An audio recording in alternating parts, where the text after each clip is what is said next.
You belongs to Ajmer? जी sir. आप revenue department में हैं? जी था।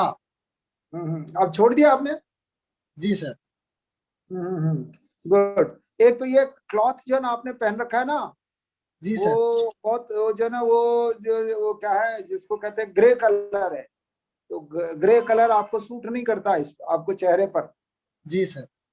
हाँ, आप लाइट ब्लू कलर पहनना। ब्लू, उस दिन कब है आपका इंटरव्यू? मेरा सर 12 जुलाई को है। हाँ, तो उस दिन ब्लू ब्लू पहनना। और जी। आपकी सेव वेव बना लेना अभी से, ये सेव जो है ना बढ़ रही है आपकी, ये जी बाल सर। भी बढ़ रहे हैं, बाल भी बढ़ रहे हैं, आज कल में ही करवा लीजिए आप इसको। संडे को करवा लूंगा सर। हाँ, इसको करवा लीजिए, ताकि बहुत ज्यादा छोटे नहीं बहुत बड़े नहीं, नॉर्मल जी। टाइप के जो है ना आप करवा लीजिए। चलो, मैं आपके क्वेश्चन से जो है ना कुछ जो है ना रेवेन्यू डिपार्टमेंट से रिलेटेड क्वेश्चन पूछ रहा हूँ, क्योंकि आप रेवेन्यू में रहे, उसके अलावा दूसरी डिपार्टमेंट में नहीं रहे ना कहीं? जी नहीं सर। चलिए, तो ये हैसियत प्रमाण पत्र किस आधार पर जारी करते हैं आप? हैसियत प्रमाण पत्र सर, जो प्रार्थी होता है उसकी उस तहसील क्षेत्र में जो जमीन होती है हराजी, हम्म उसके लिए उसका मूल्य निकाल कर उसके आधार पर जारी किया जाता है तहसीलदार महोदय के द्वारा। तो ये आपने वैसे मैं कितने साल जॉब किया है आपने इसमें रेवेन्यू में? मैंने सर 5 इयर्स जॉब किया है। हम्म।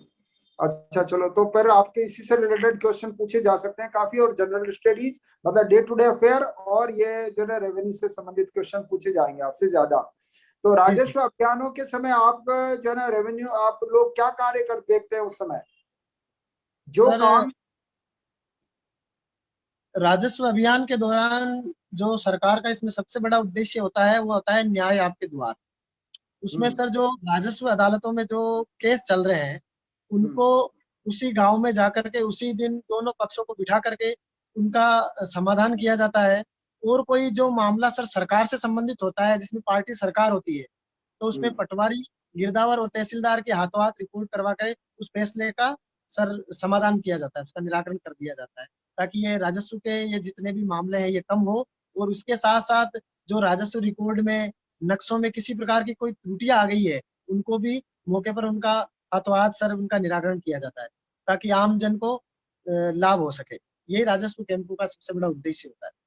अच्छा, आप किस भूमि के किस संबंधी मामलों का निपटारा आप अपने लेवल पर कर सकते हो आप? जी सर, इस भूमि के हर हम पटवारी तो सर भूमि का जैसे एक तो नामांकन खोल सकता है, जैसे किसी खातेदार की मृत्यु हो गई है तो। हम्म। हेलो। हेलो। हाँ हाँ। हाँ, अगर किसी खातेदार की मृत्यु हो गई है तो उसकी भूमि का नामांकन पटवारी अपने स्तर पर खोल सकता है। पंचायत में से उसको स्वीकृत करवाया जा सकता है। एक हम्म किसी ने जमीन बेचान कर दी है और रजिस्ट्री लेकर के आते हैं तो उसके विक्रय का नामांकन भी पटवारी अपने स्तर पर खोल सकता है। और बाकी में सर पटवारी का जो कार्यालय होता है वो तहसील होता है मूलतः, तो तहसीलदार महोदय उससे रिपोर्ट मांगते हैं और उनके स्तर पर ही कार्रवाई होती है ज्यादातर। Very good. ये म्यूटेशन के लिए आप क्या देखते हैं? सर म्यूटेशन के लिए जैसे अगर कोई खातेदार काश्तकार उसकी मृत्यु हो गई है तो उसके कितने वारिस है उसकी जांच करता है पटवारी, और उनके नाम पर उनकी जमीन का नामांकन कर देता है। और पहचान में सर मौके पर जो कब्जा उसके पास आ गया है ये कुछ देख करके उसका नामांकन कर दिया जाता है। और रहन के मामलों में जमीन उसी के नाम है, कोई नहीं, अन्य बैंक में तो रहन नहीं है और कोई विवाद तो नहीं है, ये सब देख करके रहन का नामांकन कर दिया। अच्छा, चरागाह भूमि पर अतिक्रमण अगर किसी ने कर लिया तो क्या करेंगे आप? जी सर, चरागाह भूमि पर अतिक्रमण में यह है कि पटवारी हर साल गिरदावरी जब करता है और उसके अलावा भी जब उसको उसके संज्ञान में कोई मामला है, तो हम्म जिस भूमि पर किसी ने अतिक्रमण कर लिया है तो राजस्थान लैंड रेवेन्यू एक्ट में 91 की एक कार्रवाई है सर। तो उस हम्म कार्रवाई के तहत एक प्रपत्र भर करके वो तहसीलदार महोदय के यहाँ प्रस्तुत करता है और उस प्रपत्र के आधार पर तहसीलदार महोदय संबंधित अतिक्रमी को नोटिस जारी करते हैं और उसको तहसील में न्यायालय में उसको उपस्थित होना पड़ता है और उसके आधार पर उस पर 91 की कार्रवाई की जाती है। हम्म। पटवारी को चल, आदेश दिया जाता है कि वो वहां से अतिक्रमण हटाने की कार्रवाई करे। जैसे अगर कोई गुड उस पत्थर डाल रखे हैं तो उसको वहां से हटवाया जाता है। नीलामी भी की जाती है सर फसल की। गुड। अच्छा, चलिए, आपके इलाके से अगर आपके यहाँ पर जो है ना बजरी निकलती है जो है ना, और उसमें जो है ना आपके यहाँ बहुत ज्यादा जो है ना वो हो रहा है बजरी का, लोग निकाल के ले जा रहे हैं लोग, मैं यूं कह सकते हैं बजरी वो माफिया, तो फिर क्या करोगे आप? जी सर, अगर मेरे पटवार क्षेत्र में या कहीं बजरी का खनन हो रहा है, तो इसमें पटवारी का ये ड्यूटी है कि वो इसकी जानकारी अपने संबंधित तहसीलदार महोदय को दे। और उसके बाद तहसीलदार महोदय उसमें मौके पर जो इस तरह का खनन कार्य होता है, तो फिर मौके पर उनके ट्रैक्टर की जब्ती की कार्रवाई करते हैं। और खनन विभाग को भी सूचित किया जाता है कि इस क्षेत्र में इस जगह पर खनन हो रहा है, तो खनन विभाग की टीम भी कई बार आती है और मौके पर ट्रैक्टर आदि को उनको लेकर के जाती है और जुर्माने की कार्रवाई और वो अपने विभाग के स्तर पर करते हैं। बाकी सर, जो राजस्व में जो खनन होता है वो सरकारी जमीनों पर होता है, नदी की जमीनों पर होता है, तो वो जमीन के मालिक तहसीलदार महोदय होते हैं, सरकार के प्रतिनिधि, तो उनको सूचना दी जाती है और वो अपने स्तर पर कार्रवाई भी कर सकते हैं। आपने कहाँ पर रहे थे? आप पोस्टिंग कहाँ रही थी अजमेर में आपकी? अजमेर में पिसांगन तहसील में रही थी। पीसांगन में? जी सर। किधर पड़ता है ये? ये सर अजमेर से उत्तर पश्चिम की, सॉरी, दक्षिण पश्चिम की तरफ है। ये नहीं मैं नागौर भी और पाली, हम्म, नागौर और पाली बॉर्डर पर आता है सर। अच्छा पीसांगन वाली। जी सर। हम्म। आम लोगों के लिए आप सरकार द्वारा दी जाने वाली सहायता राहत को कैसे पहुंचाते हो आप? सॉरी। जी सर, राहत सर, उसमें ये होता है कि जैसे कोई दुर्घटना हो गई है किसी तरह, कृषि कार्य करते हुए कोई किसान की मृत्यु हो जाती है, या जो कृषक है भी नहीं, गैर कृषक भी है, उस पर किसी प्रकार की कोई प्राकृतिक आपदा का अगर वो शिकार हो जाता है, तो इसमें पटवारी की ड्यूटी है कि सर एक पटवारी अपनी दैनिक डायरी बनाता है, उसमें भी उस घटना का वो अंकन करता है। और जहाँ ये घटना हुई है वहाँ मौके पर जाकर पटवारी एक मौका पर्चा बनाता है और उसके बाद इसकी सूचना तुरंत तहसीलदार महोदय को देता है। तो तहसीलदार महोदय विस्तृत जांच के लिए एक आवेदन पत्र देता है, उसको भर करके वापिस तहसील में जमा कराया जाता है। फिर वहां से वो जिला कलेक्टर महोदय के वहां भेज दिया जाता है, जहाँ से उसकी सहायता की स्वीकृति आ जाती है। गुड। जो अच्छा ट्रेजरी। आज आज हाँ ठीक है। आज किस भारतवंशी जो है ना बच्चे का जो है ना जिक्र आया और किस गेम के लिए आया हो? जी सर। किस भारतवंशी बच्चे का जी। एक किसी गेम से जिक्र आया, किसी गेम के मामले में? जी सर, मैं आज ये पढ़ नहीं पाया। आज का न्यूज़पेपर नहीं पढ़ा आपने? जी सर, पढ़ा था लेकिन मेरे ध्यान में नहीं आया सर। एक अभिमन्यु बच्चा है, वो न्यू जी। जर्सी का, न्यू अमेरिका में है। जी सर। उसमें जो है उसने शतरंज के जो है ना ग्रैंड स्लैम जो है ना उसने जीता है बच्चों के उसमें। और जी वो सर। जो है ना उसमें शतरंज में मतलब बहुत मास्टरपीस बच्चा है वो। अच्छा जी। ये भ्रष्टाचार के मामले में आप जैसे आप जो है मतलब इस एसीडी में जो है वो बन गए डीएसपी, तो आप जी सर। कैसे उसको जो है ना सर्च करोगे कि ये जो है ना कर रहा नहीं कर रहा, कैसे पता लगाओगे आप उसको? सिर, अगर भ्रष्टाचार में मुझे डीएसपी लगाया जाता है, तो सबसे पहले तो विभाग की तरफ से हम लोगों को जागरूक करने के लिए अखबार में भी अपनी तरफ से देंगे। और उसके साथ साथ लोगों को जागरूक भी करेंगे कि भाई ना तो आपको रिश्वत देनी है, और जो रिश्वत की अगर हमारे सामने कोई आता है मैटर कि भाई फला अधिकारी या कर्मचारी ने हमसे रिश्वत मांगी है, तो उससे फोन से बात करवा के उसकी बात को टेप किया जाएगा, और जो रिश्वत की राशि उसको देकर के हमारे जो कर्मचारी है उनके साथ भेजे जाएंगे। अगर वो उन पैसों को लेता हुआ पाया जाता है, तो सर फिर वो कर्मचारी की कार्रवाई कौन जी सुनो सुनो की सुनो, जाएगी। ऐसा कोई ना अखबार में दिया जाएगा ना कुछ नहीं। जी। आपको अगर कोई शिकायत करता है तो उसके फोन नंबर को आप जी जो है सर। टेक कर लेंगे। बस सीधी सी बात, अखबार में जी। ये सारी पब्लिसिटी नहीं होती उसमें। उसको सर्विलांस पे रखो जी। और उसका पता कर लो, उसके डायलॉग को जो है ना टेप कर लो और देन उसके बाद में उसको ट्रैप करो। ये सब जी चीजें सर, वो और मैं जो लोगों को जागरूक करने के उद्देश्य से बता रहा हाँ हूँ वो पहले। जागरूक डिफरेंट थिंग, वो एक अलग चीज है। लेकिन जी सर। अगर आपको किसी ने भ्रष्टाचार किया तो उसको सर्विलांस पे कैसे रखेंगे, यही पूछा था। शिकायत कौन होने सी? पर सर उसकी सर्विलांस, हम्म शिकायत होने के बाद तो उसका सर्विलांस ही किया जाएगा गोपनीय तरीके से। गुड। कौन सी कंपनी ने बच्चों के टीके की अनुमति मांगी है अभी भारत की अभी? जी सर, ये जाइडस कैंडिला नामक जो कंपनी है उसने हम्म अनुमति मांगी है। हम्म गुड। ये जाइकोम डी नामक कोई है, उसकी मंजूरी मांगी है सर। एक लास्ट क्वेश्चन ये- और आपसे। न्यूजीलैंड जी का जो है ना वहां पर बर्फबारी हो रही है, क्यों? सर, न्यूजीलैंड में बर्फबारी इसलिए हो रही है कि सर अभी जो सूर्य है वो कर्क रेखा पर चमकता है अभी। तो उत्तरी गोलार्ध में, जी सर, हम्म। उत्तरी गोलार्ध में अभी गर्मी का मौसम है, और न्यूजीलैंड चूंकि दक्षिण गोलार्ध में है इसलिए वहाँ सर्दी का मौसम है, इसलिए वहाँ बर्फबारी होती गुड। चलिए सोनलाल जी, आपका एज ए होल जो है ना आपका काफी नॉलेज है। है। जी बस केवल एक तो शॉर्ट रखना आपके जवाब को, जी सर। जवाब को आप शॉर्ट रखना थोड़ा सा। और जी दूसरी बात यह है कि आपका जो है गेटअप को सही करना। जी सर। इससे जो है तो आप रोजाना रेगुलर बनाना शुरू कर दीजिए आप। और जी सर। बाल आप जो है ना आज ही कटवा लीजिए आप, है ना। जी सर। हाँ आज ही कटवा लीजिए शाम, अभी तो कोई बात नहीं, बहुत टाइम है आपके पास। तो इसको कटवा लीजिए ताकि ये नॉर्मल लगे, उस समय जो ऐसा नहीं लगना चाहिए कि आज ही कटवा के आया। जी सर, मैं संडे को अब कटवाऊंगा और एक बार इंटरव्यू वापस दूंगा तब आपके सामने सर। कब है आपका? 12 को है मेरे क्या? 12 को है, तो बीच में एक बार और मैं आपके सामने। चलिए ठीक है, देखेंगे देखेंगे। चलिए wish you best of luck. चलो, आई विश थैंक जी you for the sir. Sir, best. जी सर, लॉग आउट करें सर भले। हाँ। जी राजेश सर।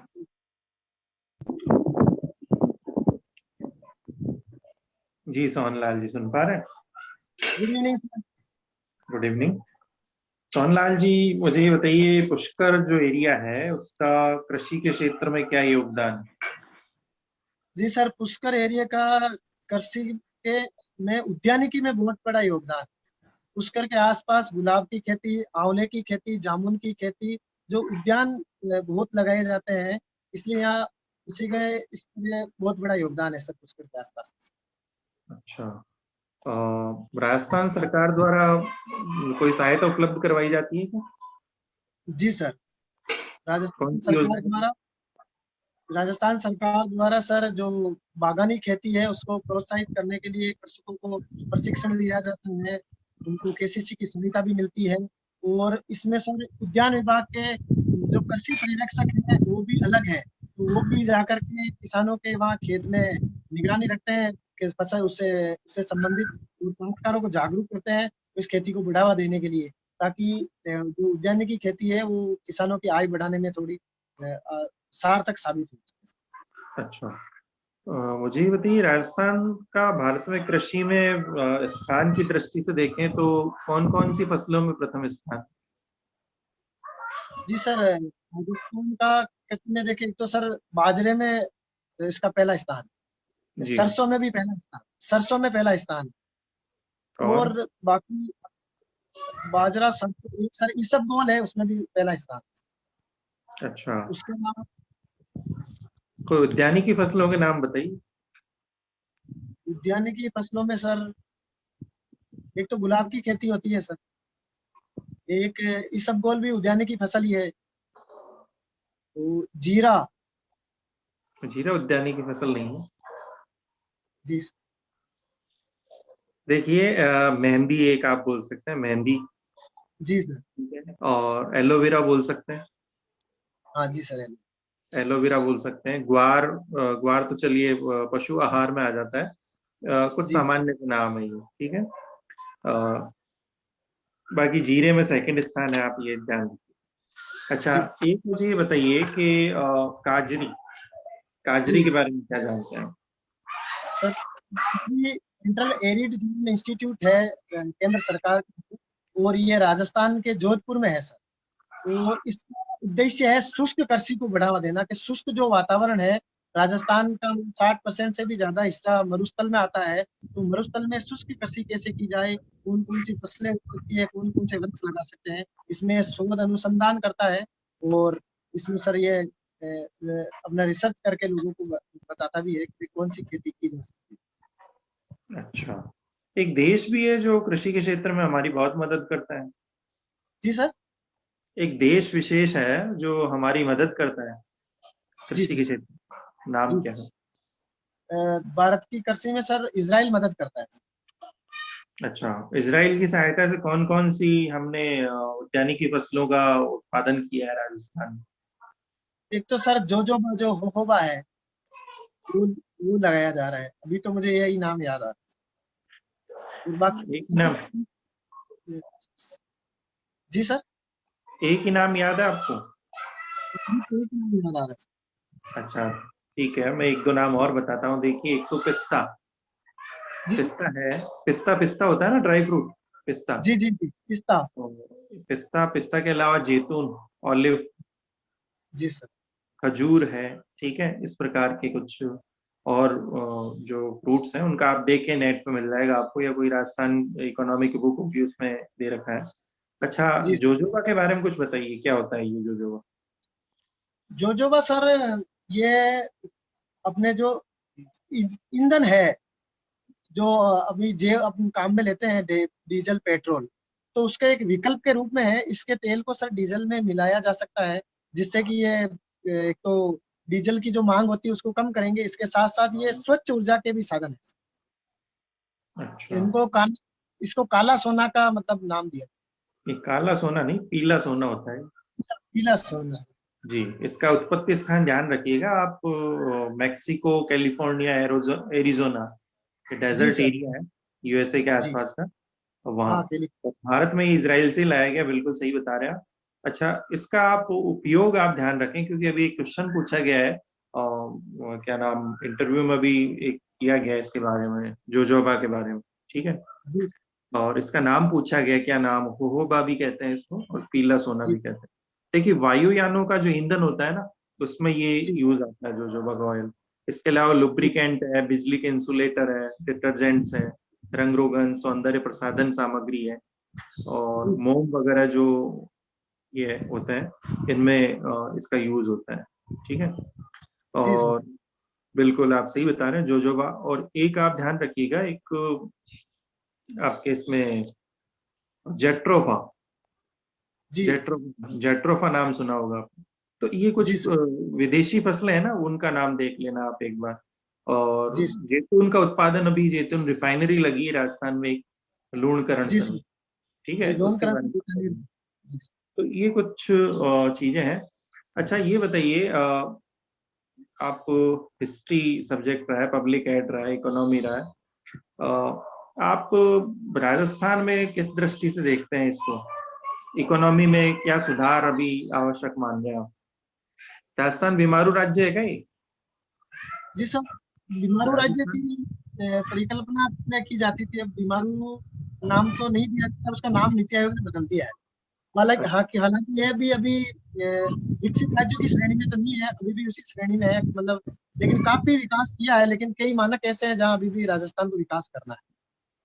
अच्छा, तो राजस्थान को विशिष्ट राज्य का दर्जा दिया जाना चाहिए यहाँ की भौगोलिक स्थितियों को देखते हुए?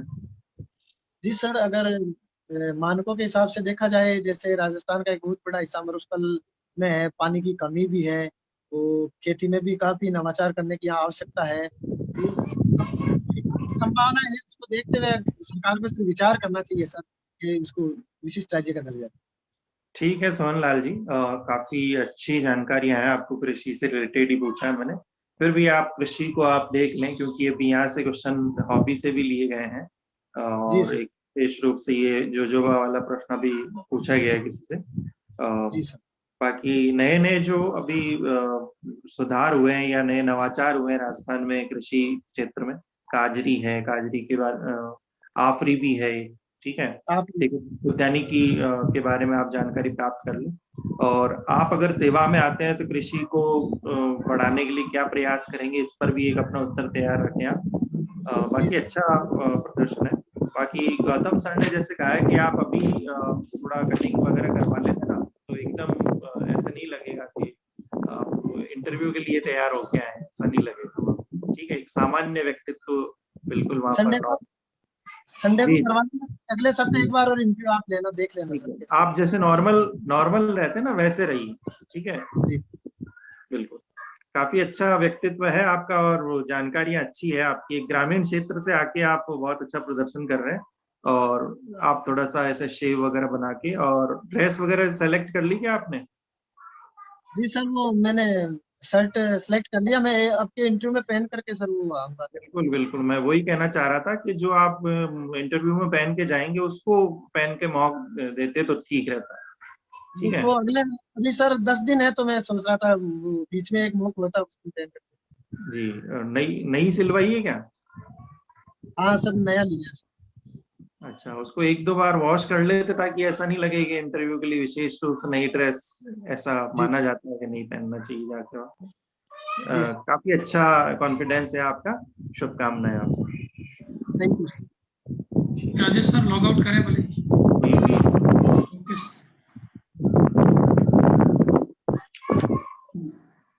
हाँ, सोहन जी, मेरी आवाज आ रही है आपको? जी sir, good evening sir. Good evening Sohan ji. ये बताइए कि भारत में राष्ट्रवाद के उदय के क्या कारण थे? सर, भारत में राष्ट्रवाद के उदय के कारण जब भारत में ब्रिटिश शासन की स्थापना हो गई, तब ब्रिटिश शासन ने जो भारतीय प्रशासनिक संरचना में कुछ परिवर्तन किए थे, तो उसकी प्रतिक्रिया के रूप में भी, जैसे उन्होंने भारतीयों को अंग्रेजी की शिक्षा दी थी अपने स्वार्थ के लिए, लेकिन जब भारतीयों ने अंग्रेजी पढ़ करके वहाँ के विदेशी जो अपने थे ग्रंथों का अध्ययन किया, उसके साथ साथ ब्रिटिशर्स ने अपने आप को ऊपर बताया था कि हम पर श्वेत जाति का भार है और हम आपका भला करना है। तो उसकी प्रतिक्रिया के स्वरूप भी भारतवासियों ने बताया था कि भाई भारतीय संस्कृति भी हमेशा भी उच्च रही है। इससे भी वो जो एशियाटिक सोसाइटी इनकी स्थापना हुई थी, जिससे भारत की जो पुरानी जो पूरा संपदा है उसका खोज हुआ, अशोक के अभिलेख आदि का उत्खनन हुआ, तो इससे धीरे-धीरे भारत की जो प्राचीन भारत का जो गौरव है वो लोगों के सामने आया।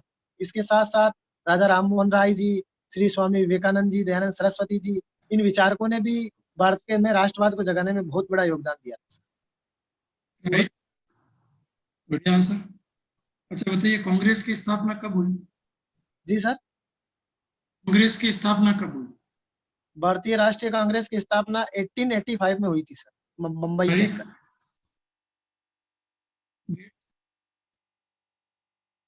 जी सर, क्या तारीख थी? तारीख तो सर ठीक अगस्त है। 1885 थी, जहां तक मैं। नहीं, वो थी 28 दिसंबर। जी सर, 28 दिसंबर वो 1800। सर ऐसा था, पूना में धोना था। जी सर। नेक्स्ट है आपका कि कांग्रेस की स्थापना से जुड़ा हुआ एक विवाद है, सुरक्षा वॉल का सिद्धांत। ये क्या है? जी सर। सर, ये माना जाता था कि जब 1857 का स्वतंत्रता संग्राम हो गया था, तो कुछ अंग्रेज विचारक थे, उन्होंने ब्रिटिश जो सरकार है उसको ये सुझाव दिया था कि भारत के लोगों में, भारतीयों में राष्ट्रवाद की भावना पनपने लगी है। अगर जिसका एक उदाहरण हम 1857 की क्रांति के रूप में देख रहे हैं। अगर भारतीय लोगों को कोई ऐसा मंच नहीं दिया गया, तो ये जो उनका गुस्सा है, वो किसी भी रूप में फूट पड़ सकता है। इसलिए उस गुस्से को बाहर निकालने के लिए एक सेफ्टी वाल्व के रूप में एक ऐसी संस्था बनाई जाए, जिससे भारतीय अपने जो बातें, अपना जो गुस्सा है उसको जाहिर कर सके। तो इसके लिए कांग्रेस की स्थापना की गई। ऐसा ये मानते हैं सर कुछ ब्रिटिश विचारक इस बात। एक और सिद्धांत है, त्वरित चालक का सिद्धांत। जी सर। ये क्या है? तड़ित चालक का सर ये इसी से संबंधित है, अपने के इस। त्वरित चालक का मतलब है कि अगर कोई बिजली गिरनी हो तो उस डंडे के माध्यम से तांबे के तार की जी सर। धरती के अंदर चली जाए। तो स्थापना का उद्देश्य था कि अगर कोई, वही बात है आप वाली, कि जनता अगर आक्रोशित हो तो एक मंच मिल जाए ताकि उनका आक्रोश शांत हो जाए। जी सर। तो देखिए, कांग्रेस का प्रथम अधिवेशन कब हुआ? जी सर। कांग्रेस का प्रथम अधिवेशन। कांग्रेस का प्रथम अधिवेशन सर 1885 में हुआ था। कौन थे इनके अध्यक्ष? कौन थे? सर श्री WC बनर्जी थे। गुड। स्वदेशी आंदोलन क्या था?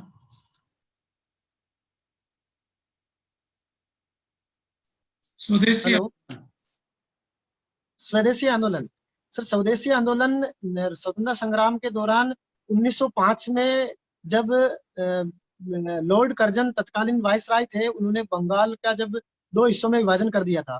तो क्योंकि बंगाल उस वक्त जो क्रांतिकारी गतिविधियों और जो अपने राष्ट्रवादी नेताओं का गढ़ था, तो जब उसका विभाजन कर दिया तो पूरे देश में इसके खिलाफ गुस्सा भड़क उठा और लोगों ने आंदोलन शुरू कर दिया।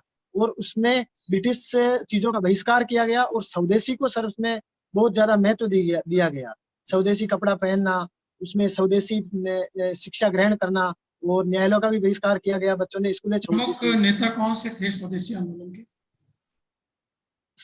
स्वदेशी आंदोलन के दौरान सर बाल गंगाधर तिलक थे एक नेता, और बंगाल के कई नेता थे, शिशिर कुमार जी थे, और उस गुरुवर रविंद्रनाथ जी टैगोर भी थे उसी दौरान, उन्होंने भी कई लेख लिखे थे। शांति निकेतन की स्थापना कब हुई थी? जी सर, शांति निकेतन। शांति निकेतन की स्थापना सर, सॉरी सर मैं याद नहीं कर पा रहा हूँ। स्वदेशी आंदोलन के दौरान ही हुई। जी सर, ये तो याद आ रहा है शांति निकेतन। सूरत में कांग्रेस का विभाजन कब हुआ? सूरत में कांग्रेस का विभाजन सर 1907 में हुआ। कारण सर उस वक्त जब 1885 में जो कांग्रेस की स्थापना हुई थी, तो उसमें धीरे धीरे जैसे आगे विकास होता गया, तो कांग्रेस में दो विचारधारा वाले लोग आ गए थे, जिनमें एक को गर्म दल के नेता कहते थे, एक को नरम दल के नेता कहते थे। जो नरम दल के नेता थे उनको अंग्रेजों की न्यायप्रियता पर विश्वास था और वो संवैधानिक साधनों में विश्वास करते थे, जबकि गर्म दल वाले थे वो चाहते थे कि हमें पूर्ण मतलब हमें स्वराज मिल जाना चाहिए। तो इससे दोनों के विचारों में अंतर था, और इस विचारों के कारण 1905 से ही जब स्वदेशी आंदोलन के दौरान जो कार्यक्रम चलाना था, उसी से उनमें विवाद शुरू हो गया, जिसकी परिणति सर 1907 में हुई थी विभाजन, इस कांग्रेस का विभाजन होने। ओके, मार्ले मिंटो सुधार के बारे में बताइए। जी सर, मार्ले मिंटो सुधार जैसे जब ये स्वतंत्रता आंदोलन अपने आगे आगे जैसे बढ़ रहा था, और अंग्रेजी सरकार को भी ये महसूस हो गया कि अब भारतीयों को भी इसमें शासन में भागीदारी देनी चाहिए, और जो उनका प्रतिनिधित्व का जो दायरा है उसको बढ़ाया जाना चाहिए। तो 1909 में जब मिंटो थे वाइसराय और भारत सचिव मार्ले जी थे, तो उन्होंने एक मार्ले मिंटो सुधार भारत शासन अधिनियम लाए थे, जिसके तहत उन्होंने जो केंद्रीय विधायिका थी उसकी संख्या बढ़ा करके जो 60 कर दी, उसके साथ साथ प्रांतीय विधानसभाओं में भी सदस्यों की संख्या बढ़ा दी, वो उसके साथ साथ जो वाइसराय की कार्यकारी परिषद थी उसमें भी एक भारतीय एसपी सिन्हा जी को उसमें नियुक्त किया गया। और एक था बताइए इसके दो इसका एक सबसे बड़ा प्रमुख बिंदु था कि इसमें सर जो भारत में सांप्रदायिक आधार पर सीटों का इन्होंने सर विभाजन कर दिया, कि जिससे राइट आंसर। आगे दूसरा सर एक तो ये सीटों की संख्या बढ़ाई थी उदारवादी नेताओं को खुश करने के लिए। ठीक है, उदारवादी। प्रश्न, अंतिम प्रश्न मेरा, दिल्ली दरबार क्या था और कब आयोजित हुआ?